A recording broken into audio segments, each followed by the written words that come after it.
Podemos nos sentar, por favor. Reverendo Padre Marcelino, Diácono Claudio Honor, Diácono Nário, queridos ministros, irmãos e irmãs, queridas crianças, os que nos acompanham nas redes sociais, Feliz Natal! Passaram bem o dia de Natal? Graças a Deus. Reuniram a família? Teve briga não, né? Graças a Deus, graças a Deus. Natal, tempo de nos encontrar e de nos perdoar, não é? Para recomeçar. Família é assim, não é? Família é assim. Tem os encontros, os desencontros, mas sempre tem que haver o reencontro, o caminhar juntos. Nós estamos celebrando esta festa dentro da oitava do Natal.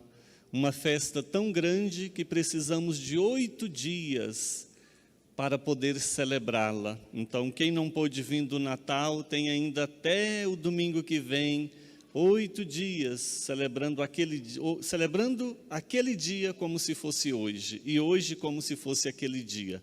Celebrar o Natal do Senhor é celebrar a alegria do nascimento de Deus, que se faz presente na nossa história, e que tem uma novidade, que traz algo novo para nós. O Cristo Jesus, ele nasce, mas ele já nasce com uma missão. Ele nasce para curar uma ferida nossa, uma ferida mortal, que não tinha remédio, e ele se tornou o nosso remédio. Só Jesus pode apagar em nós aquela marca mortal do pecado original. E todo aquele que é batizado em nome de Jesus será salvo. Então, o nosso remédio é Jesus. E um remédio que é acessível a todos aqueles que abrirem o coração. Ou seja, não precisa ser rico, não precisa ser de uma determinada classe para poder tê-lo. Deus vem e Ele não exclui ninguém. De Deus, somente nós podemos nos excluir. Do céu, só nós podemos nos excluir, mas Ele não exclui ninguém, porque Ele é a porta. Todo aquele que bater na porta, esta porta se abrirá. Deus é um Deus de misericórdia, que vem ao nosso encontro. Ontem, já um dia após o Natal do Senhor, que Jesus nasce, e Ele nasce enrolado em faixas. E viram que no Evangelho de hoje também fala dessas faixas que foram colocadas ali, não jogadas, mas dobradas, ou seja, no nascimento dele, já está ali prefigurado a sua própria morte, porque ele nasce com uma missão de nos salvar, e só pode nos salvar pela cruz. Então, ele nasce com essa missão. E ontem nós celebramos a festa de Santo Estevão, ou seja, ele nasce num dia, no outro dia já tem um diácono dando a vida por ele, porque acredita nele. É um chamado também para nós, que assim como Deus vem ao nosso encontro, que nós usemos a nossa vida sempre para ir ao encontro de Deus. E ir ao encontro de Deus é ir ao encontro dos irmãos. Porque não podemos dizer que vamos ao encontro de Deus quando nos desviamos dos nossos irmãos. Então, é o encontro. Então, como Deus vem ao nosso encontro, vamos ao encontro dele para quê? Para dar a nossa vida. Como Estevão deu a vida por ele, que nós também saibamos gastar a nossa vida, casados, sacerdotes, consagrados, mas em tudo que fazemos, gastando a nossa vida por ele, como ele deu a sua vida por nós. E hoje, celebrando a metodologia dessas festas da oitava do Natal, temos a festa de São João. Para nós é uma solenidade, porque é o padroeiro da paróquia. Mas o que é que nós destacamos em João? Que nós saibamos amar Jesus como João soube amá-lo. E como é que João o amou? Não saiu de perto de Jesus, nem mesmo na hora da cruz. Quem ama não abandona, quem ama nunca abandona, quem ama está pronto a passar alegrias juntos, como foi na multiplicação dos pães, como foi no Monte Tabor, viver os momentos de alegria, mas nos momentos de dores e de sofrimento, quem ficou junto dele? A mãe e João. Mostrando também para nós que o nosso amor não seja um amor de conveniência, Que não seja um amor de barganha, quando assim tudo vai bem na minha vida, Senhor, eu te quero, eu te busco, eu te amo, e quando a coisa desanda, Senhor, onde é que tu estavas e por que deixou isso acontecer? Estou magoada contigo, estou brigada contigo. Ou seja, nós não podemos fazer de Jesus uma mesinha de centro. Já viu a finalidade de uma mesinha de centro na nossa casa? É útil ou não é útil? É útil quando está ali numa mesinha, eles estão conversando, tem uma mesinha de centro, ali você coloca a bandeja de água, um lanchezinho para visita, né? Está ali. Se você está cansado, senta no sofá, aí você puxa ela um pouquinho e coloca os pés nela, e assim por diante, não é? Ou seja, na hora das coisas sérias, do cansaço, mas na hora de dar uma festinha em casa, na hora que tem um aniversário, que precisa da sala limpa para ter espaço, quem é que é a primeira que é tirada e vai para o canto? É a mesinha de centro. Ou seja, então Cristo tem que ser o centro, mas não só quando nós queremos.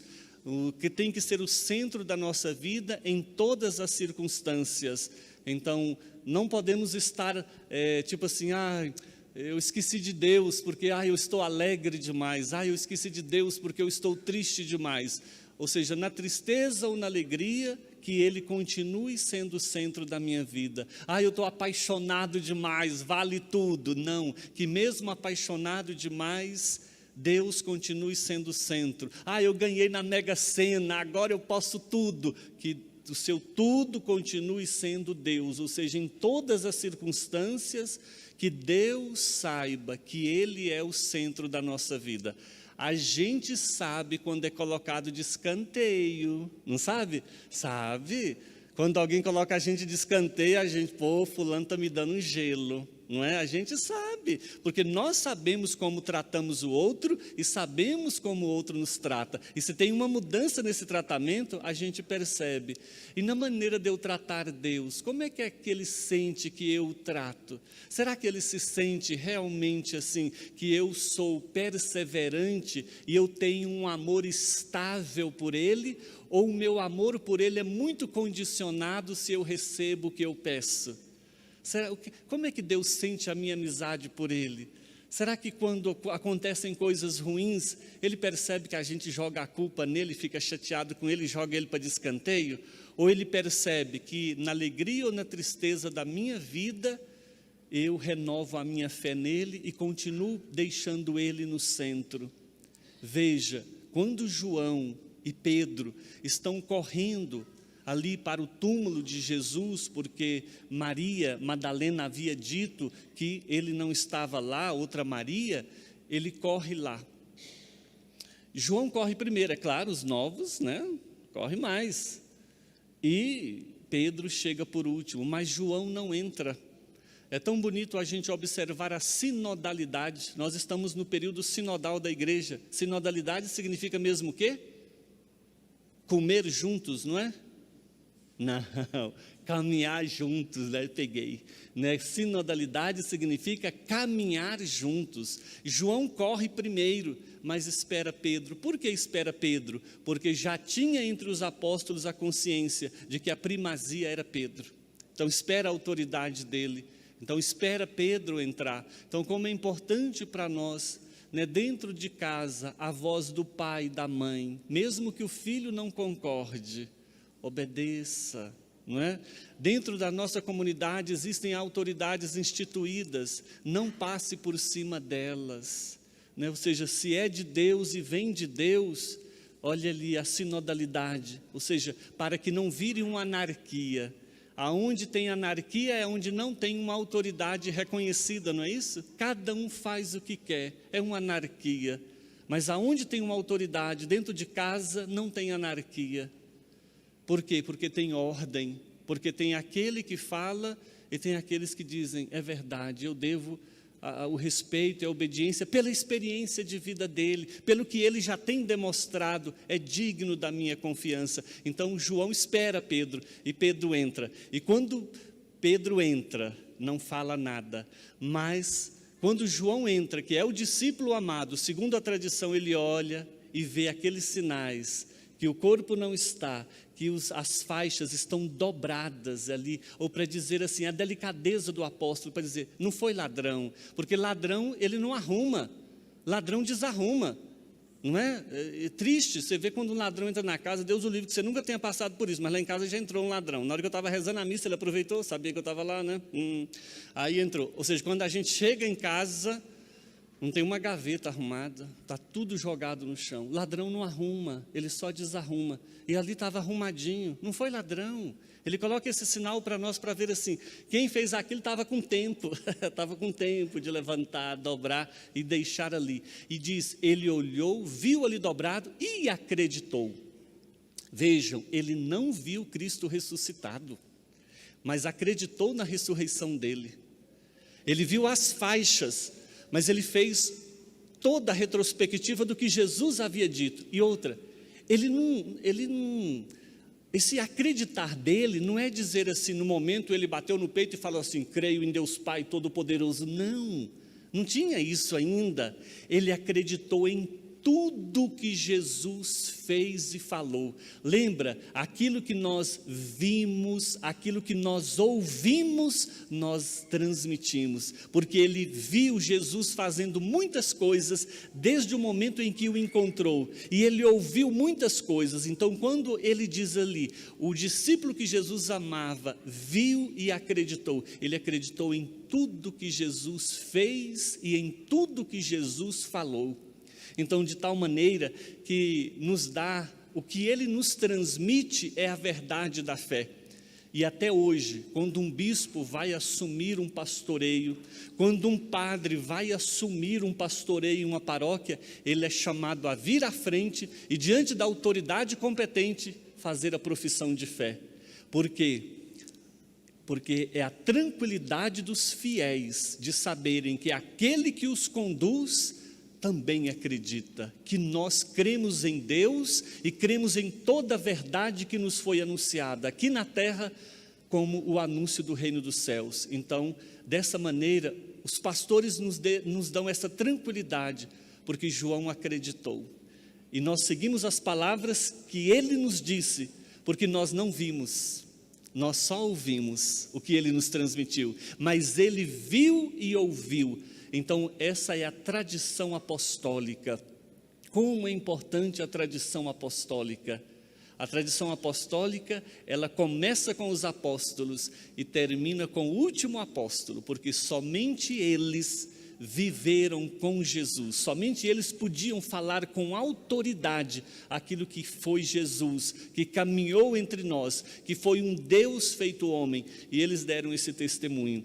E uma das maiores provas, assim, para dizer que a igreja é de Deus, né, que a igreja católica é de Deus, é assim, se fosse uma coisa humana, teriam escolhido os melhores fariseus e os melhores doutores da lei para poder ser os discípulos. Quem de nós que não vai montar um negócio, nós procuramos os mais competentes, não é verdade? Ou seja, eu quero um melhor advogado para a minha assessoria jurídica, eu quero um melhor contador para a minha assessoria contábil, eu quero um melhor professor para a minha escola, ou seja, nós escolhemos os melhores. Ele escolheu analfabetos, ele escolheu pescadores, ele escolheu gente que tinha má fama, ou seja, justamente para mostrar que a obra é dele e não dos homens. Lembra Gamaliel?